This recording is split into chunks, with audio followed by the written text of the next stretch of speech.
ratio, and proportion. Great day, students! Welcome back to my classroom. For today's lesson, you will learn how to define and illustrate the meaning of ratio and proportion using concrete or pictorial models. Let's begin! Let's have our first example. I bought 3 apples and 6 mangoes for my milkshake.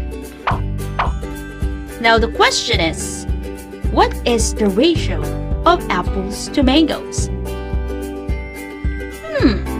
But wait, what is ratio? Well, ratio is a way of comparing two or more quantities. Here we are asked to get the ratio or compare the quantity or number of apples to mangoes. We have 3 ways in writing a ratio. The first one is the word form, which is A is to B. Here, we are going to count first the first item, which is the apples. We have 3 apples. Let's write 3. 3 is 2. The second item is the mango. We have 6 mangoes.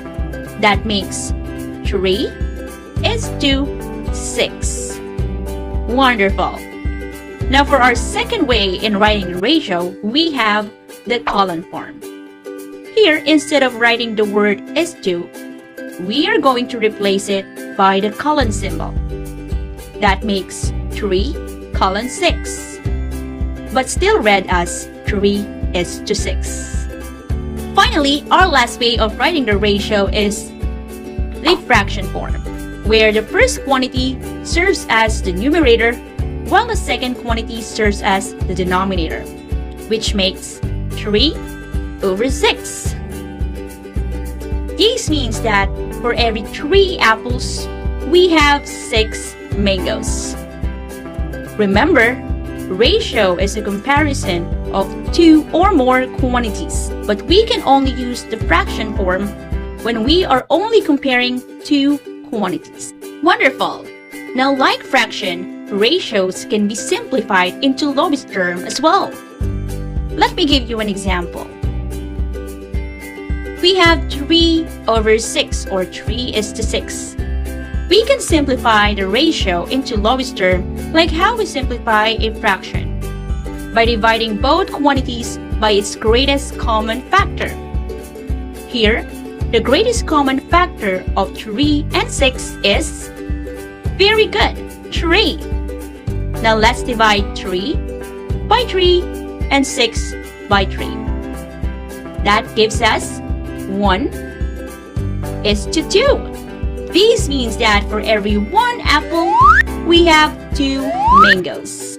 This also means that 3 6 is equivalent to 1/2, or 3 is to 6 is equivalent to 1 is to 2.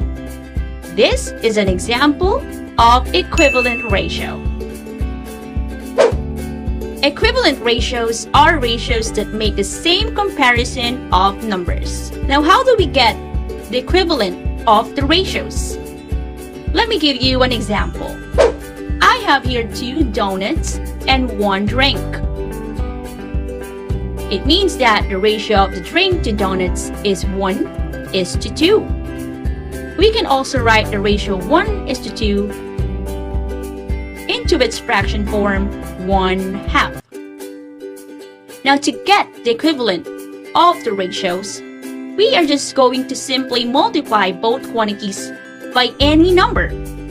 Let's say, for example, let's multiply 1/2 by 2. 1 times 2 is 2.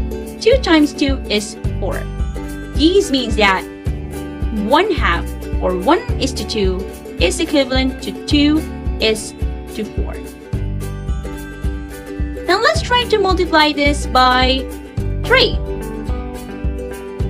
We get 3 over 6 or 3 is to 6.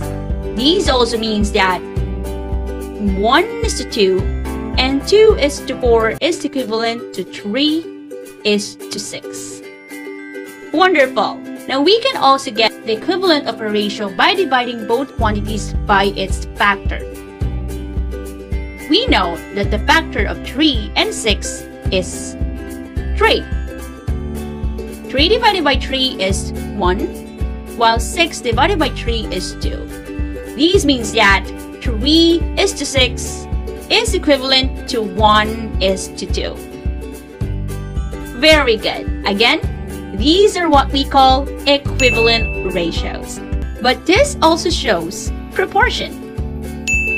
Do you know what a proportion is? Proportion is a statement of equality between two ratios or fractions. Let me give you an example. 1 is to 3 is equivalent or proportion to 3 is to 9. There are two parts in a proportion. The numbers we find inside are what we call means, while the number outside are extremes. We will know if the ratios are proportional to each other if the product of the means and the extremes are equal. Now let's try. Let's multiply the means. 3 times 3 is 9. Now let's multiply the extremes. 9 times 1 is 9. Here we can see that their product are both 9. This means that they are proportion. Let's have another example. I have here proportion 1 is to 2 equals 3 is to 4. Now let us see if they are proportion to each other. Let's multiply the means. 3 times 2 is 6. Now let's multiply the extremes. 1 times 4 is 4. Now are they equal? No. 6 and 4 are not equal to each other. This means that the ratio 1 is to 2 and 3 is to 4 are not proportion to each other. Now let's have another example. Let's try to find out if these fraction forms are equivalent or proportion to each other. To determine if they are proportion, let's use the cross multiplication method. 6 times 1 is 6, while 2 times 3 is 6. Since the products are both 6, that means they are proportion to each other. Let's have one more example. How about these ratios in fraction forms? 1 is to 2 equals 3 is to 4. Let's use the cross multiplication method. 4 times 1 is 4, while 2 times 3 is 6. Since the products are not the same, and 4 is not equal to 6, this means that these two ratios are not proportional to each other. Great job!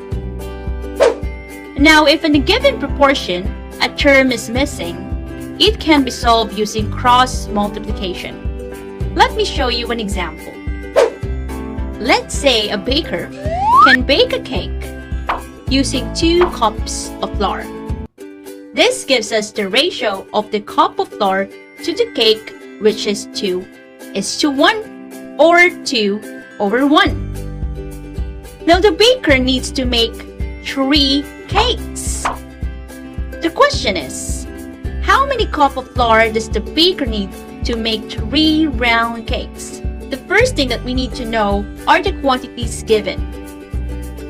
We have the number of cups of flour, which is 2, and the number of cake that we can make, which is 1. We know that for every 2 cups of flour, we can make 1 cake.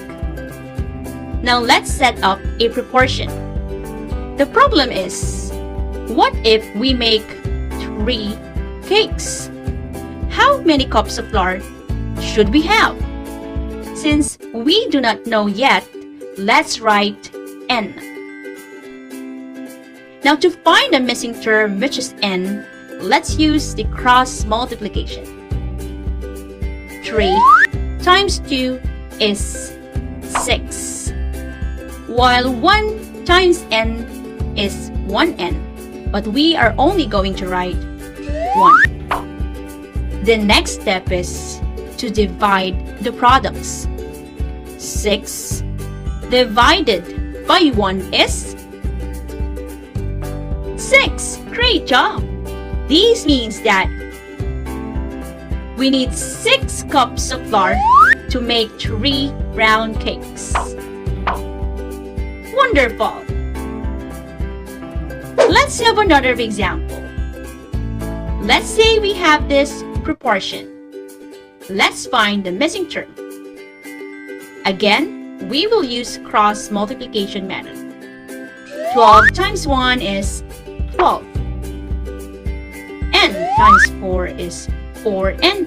Let's only write 4. Now let's divide the products. 12 divided by 4 is... You are right, it's 3. Therefore, the missing term, or n, is equals 3. Good job! Now let's try this one. How are we going to find the missing term, n? We are going to multiply the means and the extremes. 3 times 3 is 9. 9 times n is 9n, but let's only write 9. Now let's divide the products. 9 divided by 9 is 1. Therefore, n equals 1. Wonderful! Great job, students! Now here are the things that you learned today.